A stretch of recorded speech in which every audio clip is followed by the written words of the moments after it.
our North Korean news for this evening is that a former love interest of Kim Jong Un was killed by firing squad this last week. And why is that, you may ask? Well, I might murder this pronunciation, I hope not, but Hyun Song-woo, I believe. Hyun Song-woo was a Korean pop star in North Korea, and she was a lead singer of a musical propaganda group. So she did a lot of controversial, type of songs and publicity stunts, you could say. I don't really think it's. I don't really think any of the songs that she made were controversial, at least not in the context of North Korea. I mean, some of our songs about how, working for the state is awesome, and something to do with like horse lady. Well, the thing is, I'm pretty sure that no one's exactly sure of the translation in the article that we were reading, because that was seemingly rough translation, and I also think she probably meant it sarcastically. I mean, the way it came across to me is that those lines were meant to be thick with sarcasm, but that could just be me. I don't really think that you want to be sarcastic in North Korea. I really don't think that they go for that. And honestly, even if you're not sarcastic, you still might end up in front of a firing squad. Yeah, right. I don't think you want to be. Doesn't happen. I don't think you want to be much of anywhere in North Korea. Anything in North Korea, But anyway, it has long been rumored that a decade ago that Kim Jong Un and she had to some extent a love affair between them, and rumors were still alive even today. And so on August 16th, she was suddenly arrested on charges of pornography. Her and 11 or 12 others were charged with videotaping themselves having sex and then selling the videotapes. I doubt it. There doesn't seem to be any validity to that charge at all so far. There's absolutely been no proof. And of course there's no proof. Hold on, of course there's no proof. This is what they do in those dictatorships. They make up stupid charges so that they can put you in front of a firing squad if they don't like you. Let's get to the real reason why you think. Well, absolutely. I mean, well, of course. This is absolutely a display of the corruption of an empirical government and a dictatorship that is allowed to have free reign over its people and do whatever it pleases. I mean, just look at the timeline. August 16th, she's arrested on charges of pornography. August 20th, she and 11 or 12 others are killed by firing squad in front of their families, and their families are then imprisoned and put into prison camps because they run by a system which is guilt by association. Yes. And there are rumors that Kim Jong-Un's wife had something to do with the motivation behind arresting these people and having them killed. Some of the reasons are speculated to be that his wife was jealous because she has been mistaken several times for Song-woo, and also she was a colleague of one of the people, former colleague of one of the people that was killed in the firing squad. So she is thought to have something to do with the decision making behind this egregious act as well. Of course, but, this is unsurprising to me. This is completely unsurprising, or as Jeff would say, unsurprising, coming out of Korea, North Korea. There's no justification needed for anything. I mean, we all know Kim Jong-Il was one thing, but Un is such a little bitch. His wife, of course, you can see it. Oh, I'm jealous. Get rid of her. So he does. Yeah, no issues here. I'm the supreme ruler. I can do anything I want.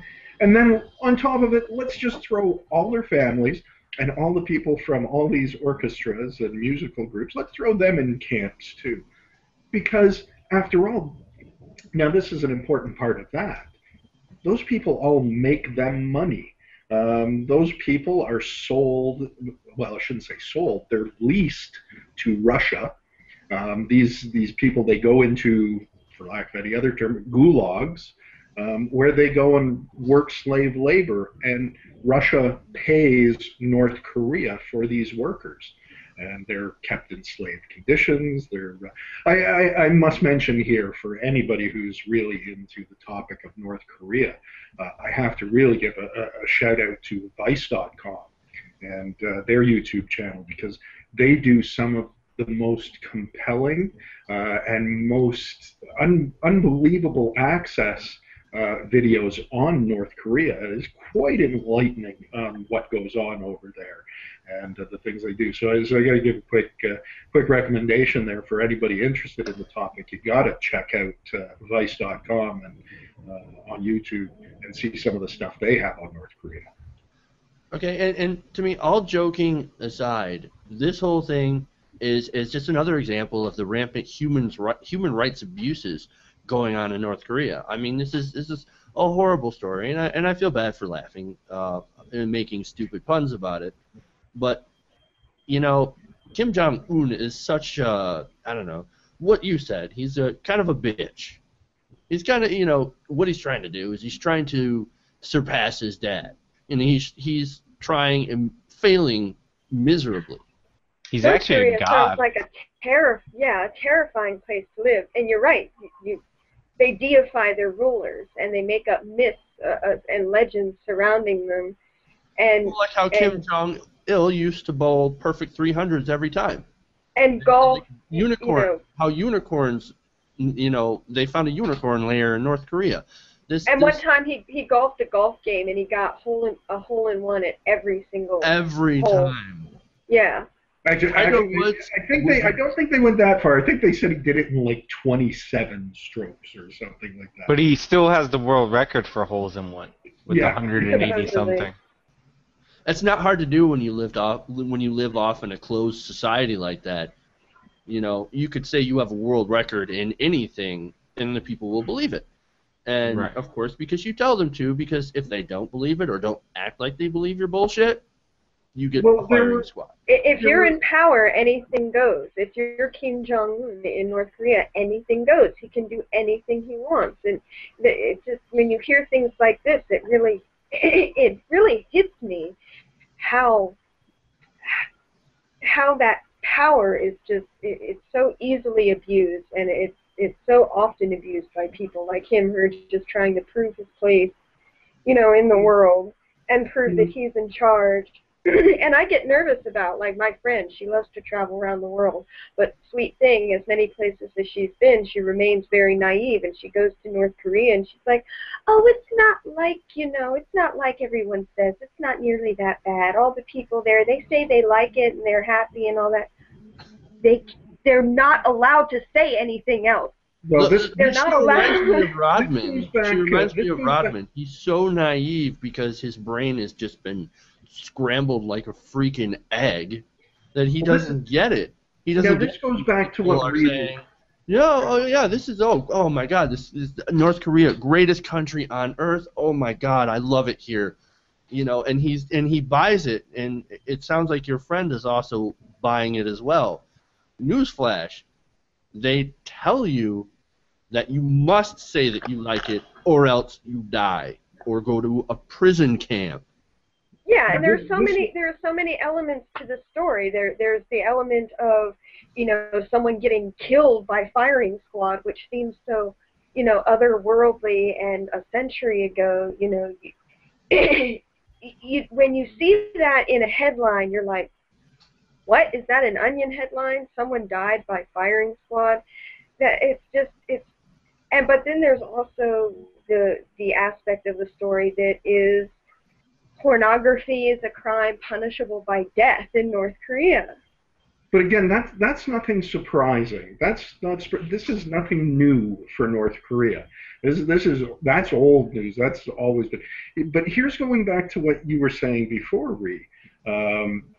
regarding that song that was, where you were saying you thought maybe the lines were being said sarcastically, and no, Right. that's not going to happen because first off, before the song's even recorded, the state is approving that the song is recorded because if they don't approve of it, it's not being recorded.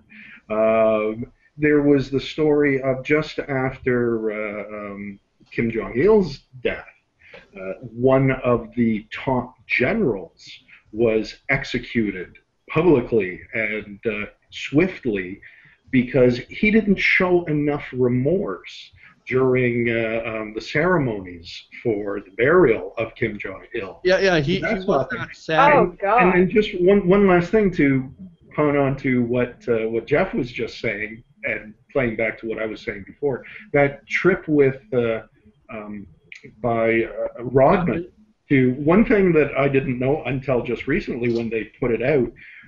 Part of the crew that was along with Rodman on that trip was Vice, and they've now put out a short documentary of their last trip along with Rodman, and it's quite interesting.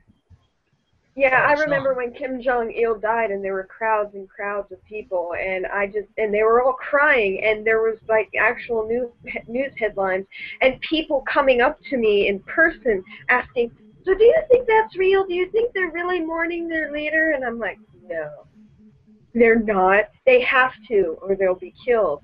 And obviously, that's blatantly true. You don't even have to do anything against the law. You just have to make the wrong person angry or irritated. This seems out of place, but like this story just made me feel so Kim Jong-il. I couldn't stand it. Ah. And also, there's no evidence that this porno actually existed. I don't know if we've gone over that enough because I've scoured Yeah. the internet for this porn and it just I couldn't find it. So Well, there is no they proof. can make up any charges that they want. They can just make up whatever they want, and it doesn't matter. And I like the fact that Sean's been scouring the internet for this. dedication to the show. Did you come across anything interesting in between? That's for a later segment. But right. After show, but it's amazing how petty dictators can be because this is his ex-girlfriend and his wife is all bitter about it because they only broke up because his father wanted them to break up. So like this woman's basically executed because she dated the wrong person.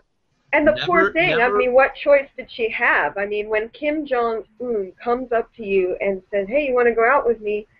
Are you going to say no? Do or do You not. just hope that doesn't happen. Fucked. You are still fucked if you do or don't. Yep. This woman was one of the doomed surprising from the things.